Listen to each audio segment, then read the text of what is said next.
folks, I'm Meenakshi. Today in Soccer Stories, we are going to discuss about a thankless job. It would sound as a cliche, but it is just the truth as referees are often scoffed at by fans of either side of a match. A silly error is highlighted beyond reason while the alacrity with which this key match official had acted almost all through goes unnoticed. As we trace back the history of football, what comes across straight away is that referees were a later addition. It was considered a gentleman's game in the early part of the odyssey of the game, and none would try to commit a foul or infringe on the laws of the game. It was left to the captains to seek out a consensus in case of a dispute initially, and the need to keep time during a match was brought an outsider in the picture for the first time. Such timekeepers were generally referred as umpires during those days before 1891 when referees were brought in. Historical evidence proves that the demand of an outside judge to monitor games was made in an article written about the sport in the mid-16th century. But this was set aside for 3 centuries or more. Refereeing per se was also necessitated due to the growth of the game, and as professionalism and competitiveness took center stage, the game soon also turned out to be a war, though not on the literal sense. However, disputes were commonplace, and perhaps for the first time that a person was appointed to oversee a match happened in Eton Public School, one of the nurseries of the game then and one which contributed a lot to its growth. This was in 1845. However, it was not until 1881 before an official was appointed. Referees those days were by no means equipped as they are now. Interestingly, dressed in black blazer and trousers, they used a white handkerchief to indicate their decisions against foul play.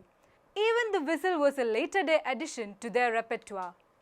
This happened mainly due to an English company starting mass production of pea whistles for the Metropolitan Police Force, and the football officials of the day realized that it would aid the referees in controlling a match in a better fashion. As we stay with refereeing and its growth, it would be a total injustice if the pioneering work of an English referee, Stanley Rouse, is left aside any longer. It was Rouse who helped FIFA draft the relevant rules regarding refereeing in 1938, and the same did remain unchanged until 1997. Himself an international referee who supervised 34 matches, Rouse was also the one who initiated the diagonal system, putting the linesman in opposite ends of the field. Later in life, Rouse was to occupy the high office of FIFA president between 1961 and 1974. The linesmen were not in the picture actually until 1891, but as time wore on and referees found it difficult to handle the matches all alone, the officials who earlier had served as umpires and kept time were brought in to man the lines of the either side of the court and assist the referee. Now, those who assist the man in the field are called assistant referees. The team of match officials have since the early 1990s been expanded to 4, what with the last one remaining on the center table and handling affairs like checking the players' equipment, substitution, and conducting overall supervision of the team's technical area.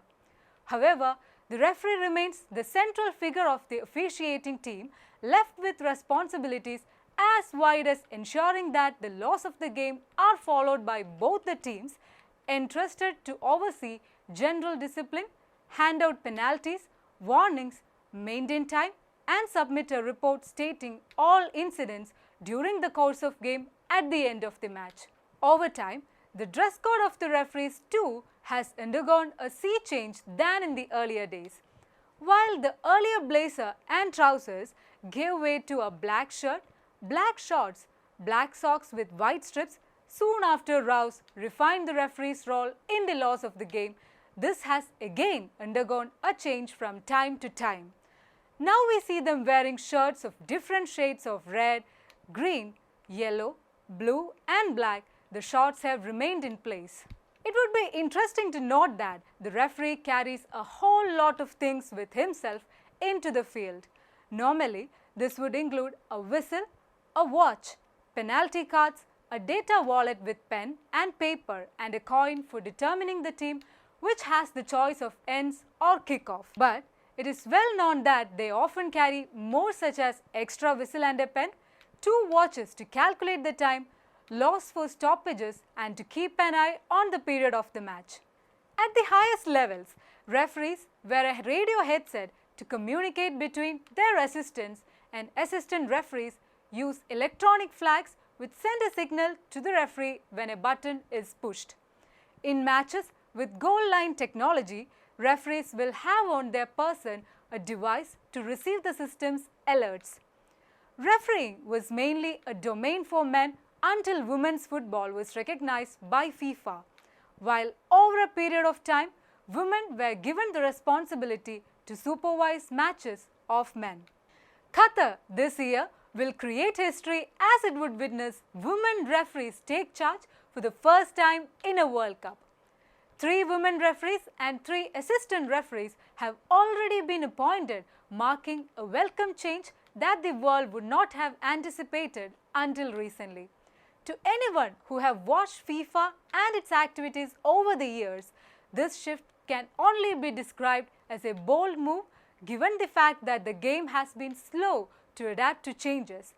This one, however, might be something that supporters of the sport may be able to get behind. Stay tuned to Striking Seconds for more soccer stories. Hasta la vista.